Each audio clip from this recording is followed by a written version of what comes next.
There's a certain class of people that like tattooing, and nothing can stop them, brother. You can stand and say, don't get that stuff on, they'll get it.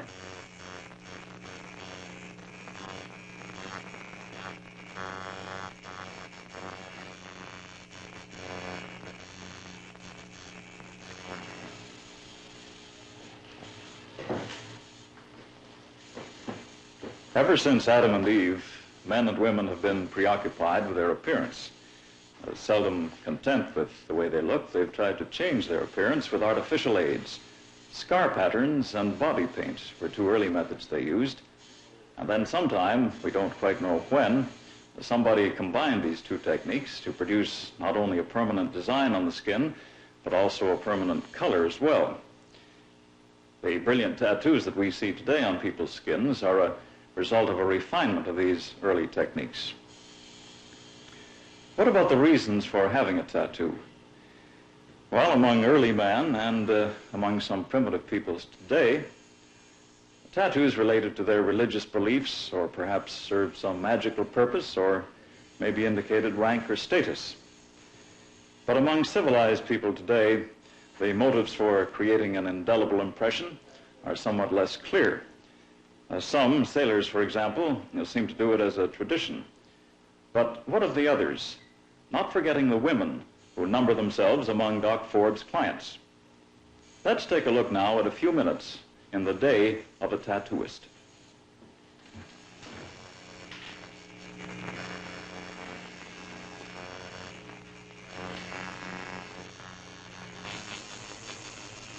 Ed, you've already had 3 tattoos done. How come you decided to have another one?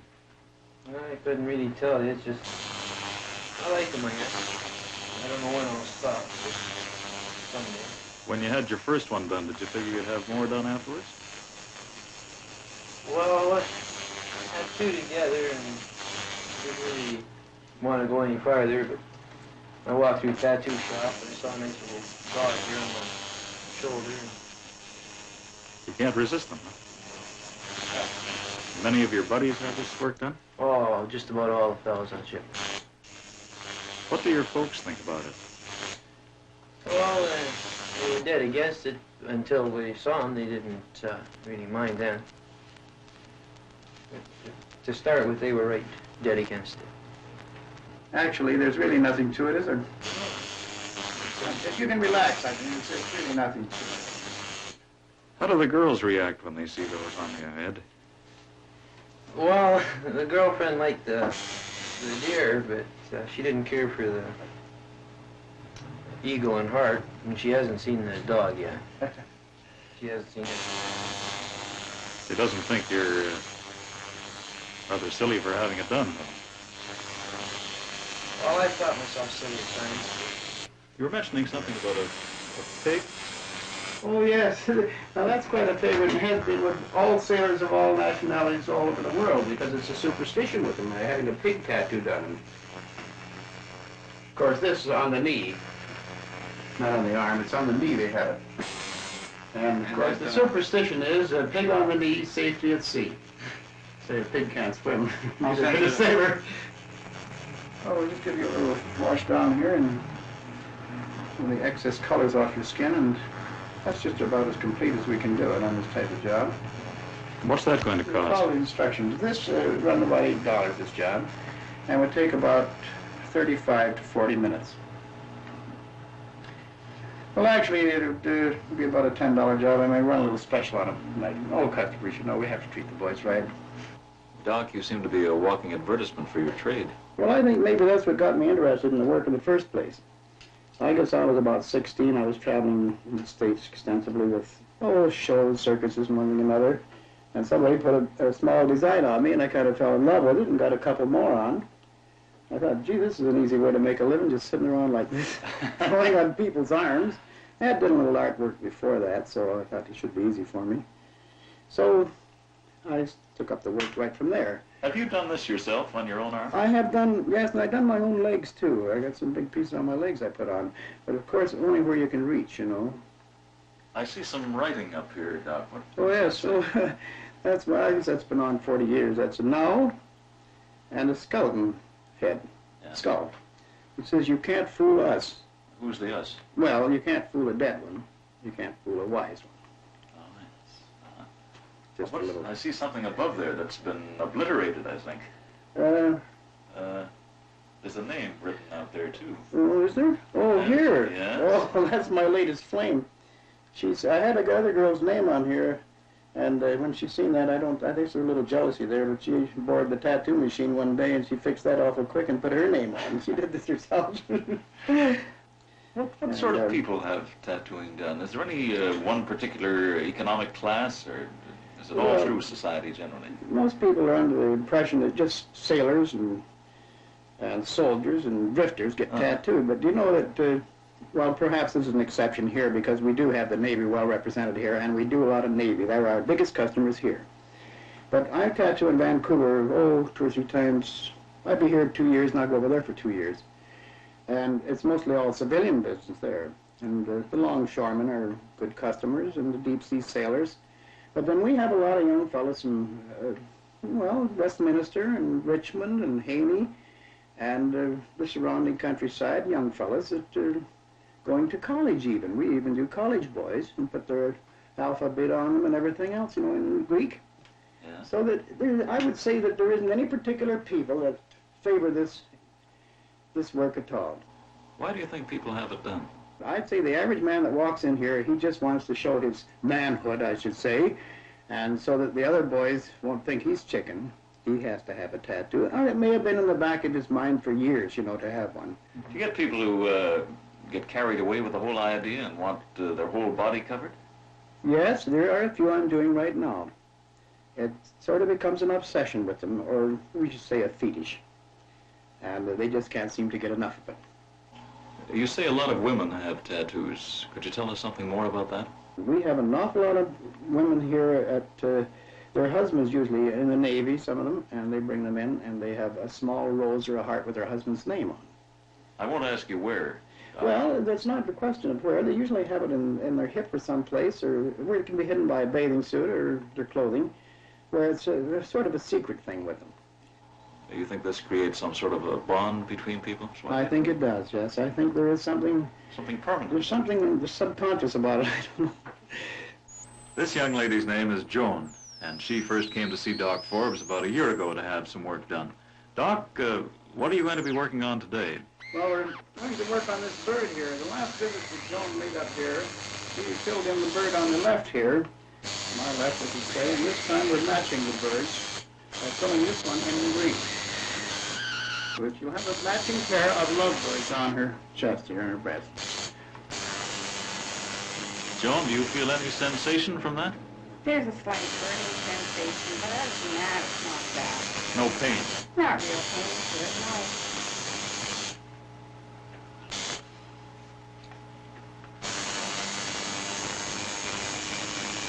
What made you decide to have a tattoo? I like it very much. It's something no one can take away from me. And it's really a beautiful piece of art when it's finished. And I'm really very proud of every one of mine, actually. You have a few on you, I see. Yeah, if you count the little tiny ones, I have about 8 now. What does your husband think of this work? He likes it. He's quite proud of his, too. Do you have any children? 4. And do they have any tattoos? No. If, when they become of age, when they're 18, if they want one, then they can get one too, but up until then, till they can make up their own minds and get what they want.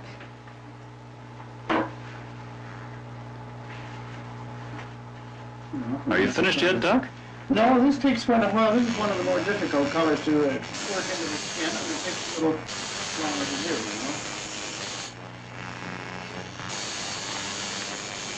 You mean that some colors go on more easily than Some others? colors go right into the skin easily, and other colors no. And of course, different parts of the body are more difficult to tattoo too. Whereas, the skin is tightened over the arm, the muscle, and that. But here, the skin is really loose, and it takes a little longer to work it in. Joan, do you have any desire to have your whole body covered with these designs? No, not one bit. I would like to get a nice, I wouldn't call it big, but a fairly good size one on my hip. with lots of colors, a peacock or an orchid or something like that, because mine are considered very small tattoos. And I'd like to have one big one.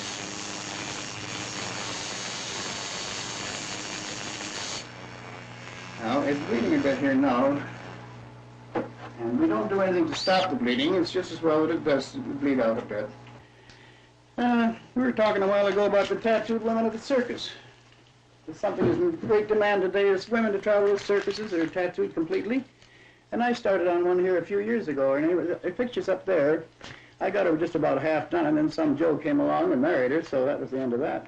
She turned out to be a farmer instead of a tattooed lady. Doc, is tattooing as popular today as it was, say, 20 years ago?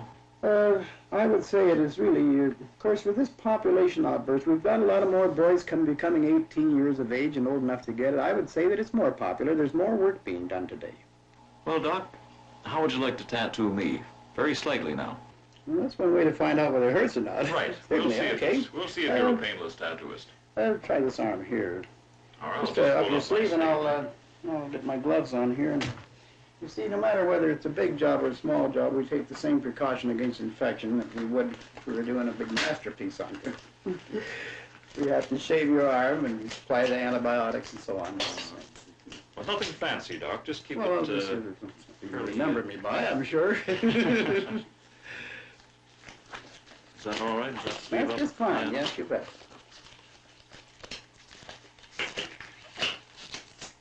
Just like Dr. Kildare. That's what they call me. What's it say on the front of that thing? Casey, isn't it? Now, what is Ben this? Casey of the tattoo world. What is this stuff? This is a solution of sodium lauryl sulfate. It's a soapy solution, and it helps to allay any tension in the skin. It's like a wetting agent. We don't use soap because it doesn't do the same trick. It's necessary to shave this because no matter where we tattoo you, you're going to have a small, slight scab on there. And if we didn't shave you, that scab would probably hold too long. So we apply alcohol now. This dries out the skin, prepares it, and is subsequently surgically cleaned Well, so far, it's painless, Doc. for the antibiotic, which is right here. This is it's just an unguent made from bacitracin. It's a little bit better than the penicillin. There's no allergy attached to this at all. It's what they're using in most of the hospitals today. Precaution against infection. Now, we'll just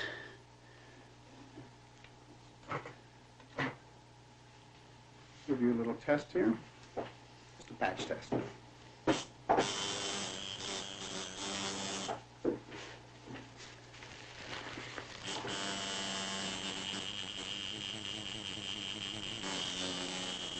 I can't feel a thing. You can. That's what they all tell me. Painless doc call me. Absolutely painless. Just a slight sensation, Yes. but no pain at all. No, well, I'm not holding it in the back here. I'm giving you the works, just the same as I would on anyone else. Now, you see the slight red mark there? Yes. Mm-hmm. Now, that will scar just slightly, but not bad. You'll have a little scab on that just the same. Now, would you like me to try No, I think that's it's fine, Doc. I didn't want any color, really, just, I see. just Well, the no, sensation. I just wanted you to see that actually it's not painful. It has a sort of a stinging sensation, more or less like a sunburn effect, and that's all it'll be. See now, see how red that's turned? Yes. You'll I have do. a slight scar there, but if we'd have had ink in there, it'd be colored now. Is it possible to remove a tattoo completely? Yes, it is. But in fact, you can remove one yourself. You get some corn plaster or something like that. It removes corns, and it'll remove that too. But it'll leave an awful scar. We do lots of removing, but the thing is to take it out without leaving too much scar tissue. So for that reason, we do just a little bit at a time. Say about 1/8 of an inch square, and then we jump and do a little patch and a little patch all over, and then they come back in a month or so, and we go back and take the other off. This gives you healthy skin to heal the other places that we've scarred up, you see. It's scarring it out, actually. And I think we do a pretty good job here. Well, you think I'll live then, do you, Doc? I think you will, but you're going to have a little remembrance there. You'll always remember that, because there'll be a little slight scar, not much. Are sailors the biggest group that come in to be tattooed? Sailors and Army, too. But don't overlook the civilian trade, because I can go down into Ohio and places like that where, it's steel mill towns, and I'm busy all the time. So it doesn't appeal just to any one class of people, but It is a tradition with the Navy, of course. We know that. I think a lot of the boys now that come in here now, they get mom and dad roses with mom and dad on. And That's a nice sentiment. yes, it is. And it's a good square, too, if they go home and say, why did you get this tattoo on? You know, well, mom and dad. And then, of course, a lot of people are patriotic that are in the Navy, a lot of the boys, and they want a flag or a ship with RCN on it. That's quite popular to show their patriotism. But I would say that any sentiment can be shown. Like a lot of fellows lose their mom, and of course their mom and the one and only. They have maybe a rose with 3 or 4 ribbons on it, or a cross, like a tombstone, and they have in memory of my dear mother put on it. You're from Chilliwack, aren't you? Yes, I am. One of the engineers. We quite often get over here. Ron, what made you decide to have a tattoo? Oh, I saw what the other fellow had. Sort of liked the idea. I thought I'd get one on my leg just to be a little bit different than the rest of the fellows. Is there any particular design that your buddies like more than any other? Mostly, favorite one I think is the eagle. A lot of guys want to get an eagle. Yes, I believe we have put more eagles on the engineers from Chilliwack than any other design. They seem to favor some of those particular designs. Eagles and snakes and their claws and things like that. Just about every tattoo I've seen had an eagle in it somewhere. And death before dishonor. Yeah. With skull and daggers. It seems to be an army piece, and especially the death before dishonor slogan, I should say. Quite a few get that on. Does that look straight up and down to you from your position? Is it high enough? Yes, it is. It's about where the Scotsmen wear these dirks, so we'll just place it right there. I'm not a Scotchman, but... Well, it's the proper place there if you have it on your leg. Now we have the impression. We're ready to go to work.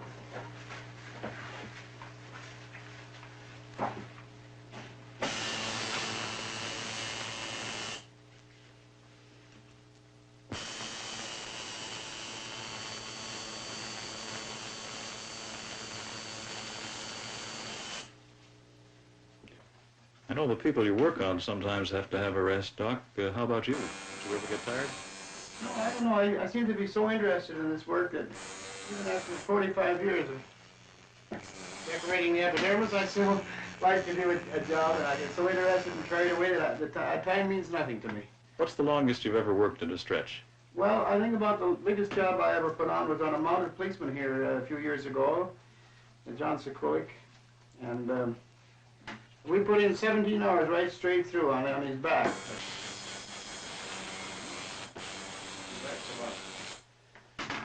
I think you're well initiated this time, first job. Did it feel like you thought it would feel, or did you expect it to feel more than that? I expected to feel a bit more than that. Did you? Most do, you know. Is there much of a risk of infection? There is a great deal of risk if it isn't done properly. Any virus infection or any disease can be contracted, any infectious disease, through a dirty tattoo needle. And we question pretty closely the older men to see if they've ever had, well, hepatitis, serum hepatitis, or liver ailments and things that could be carried on. Because some of these infectious virus diseases, even boiling the needles wouldn't kill the infection. They'll live right in the spores of the steel. You have the odd case of infection? Well, if we find, usually you can tell by their eyes, they're a little yellow. And what we do then is we don't even boil the needles, we just throw them away, you see. Supposing somebody came in who was perhaps a little under the weather from drink. Oh, no, we don't. What do you do with those people? We're a little afraid to take on those kind of people because they're too careless. They'll go out and they'll take the bandage off to show some, maybe sitting in a beer parlor around and drinking, and they're liable to take the bandage off too soon and get infected. You know, and so for that reason, we would rather lose the business than have them get an infection and lay the blame on us.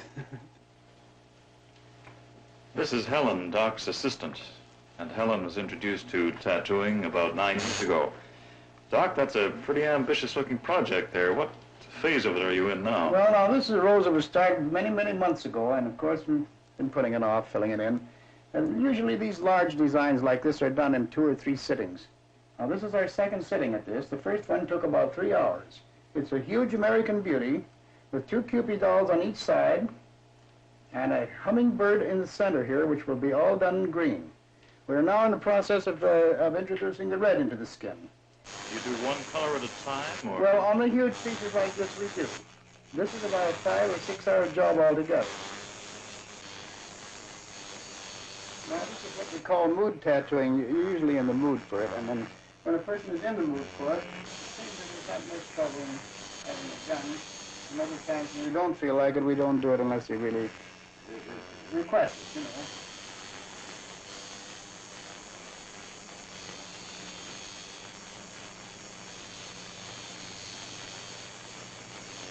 Just another touch of red, and then we'll have that petal finished.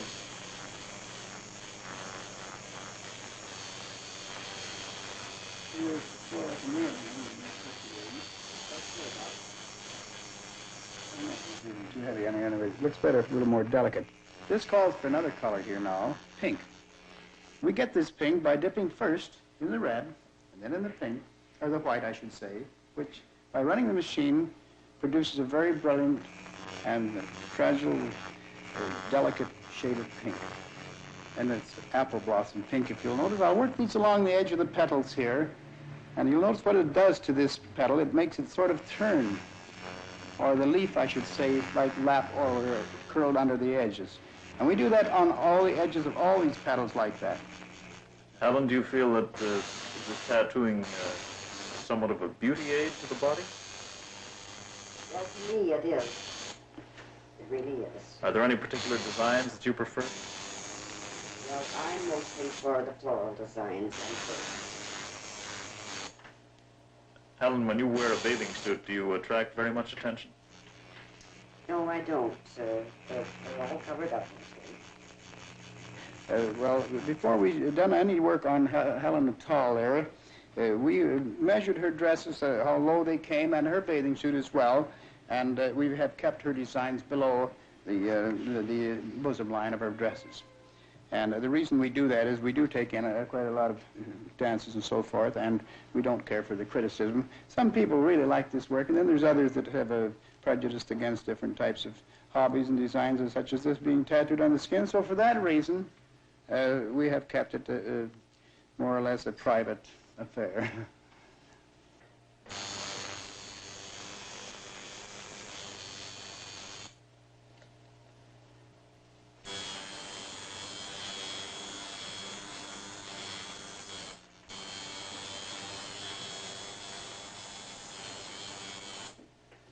You're tickling there, Doc. Well, it's funny, I can't feel a thing. It's Certain spots there, you know. Now, that gives you some idea of the various colors that we accomplished here. We have the pink here, the red, the yellow, and the green, which is about all we need in a rose. You've been doing this for a number of years. Have you ever Yes, I tattooed have. any famous people, any celebrity? Well, I have done some lords and ladies in Boston when I was there visiting from England. I notice you have a picture of King Frederick over there on the wall. Yes, he's noted for his tattooing. He has the royal dragon tattooed on his shoulder and also on his chest. Well, what about the picture next to that? That looks like a very grotesque thing. Yes, well, that's Burgett. They're doing a job on the most tattooed person in the world. His name is Omi, the great Omi. He was an army captain in England. And I don't know, his folks cut him off or something that he didn't have any way of making a living, so he had himself tattooed all over by Burgett in London, more or less with leopard stripes in black. And Face and all, you mean? bought himself a little tent and traveled all over the world and charged admission to go in and see him. What other countries have you worked in? Well, I've been all over North America, Mexico, Cuba. I was down in Cuba, I think it was 1924. I was down there the winter of 24 the last time. And we found business pretty good there. What was they their seemed to favorite like it. design?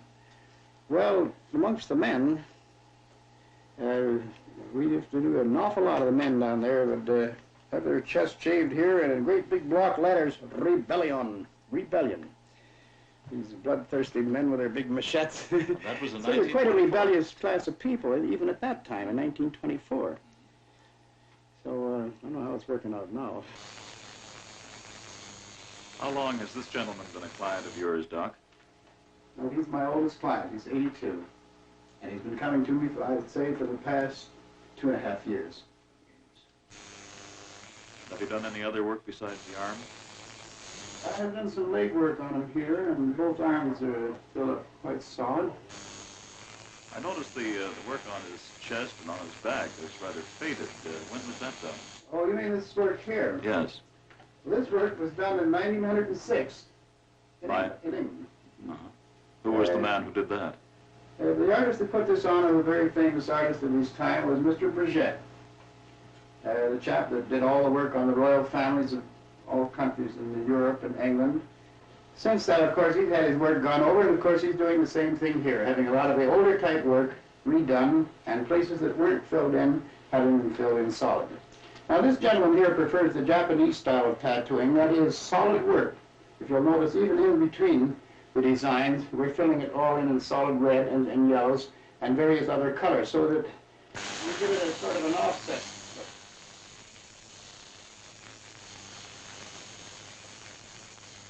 Does he have the ultimate desire of having his whole body covered? Well, it was his plan to have all this work gone over, these mermaids all redone and everything, but sometimes he's not feeling too well now, and he doesn't get in as often as he used to. And so on into the night. Soldier, sailor, tinker, tailor, doctor, lawyer, Indian chief. The nursery rhyme didn't include housewife, but all the world's a canvas for the tattoo artist. Before you judge Doc Forbes and those who seek his skills, remember that we all serve human vanity in our own ways. And if the means differ, question rather the end. Next week, 2020 travels to a small, picturesque fishing village on the eastern shore of Nova Scotia. It's a typical fishing village in that the houses are small and mostly shingled. It's miles off the main road, and the wharves around the harbor manage to look like picture postcards. Next week, 2020 takes a look at the village of Little Harbor and the people who live there on The Diary of a Lobsterman.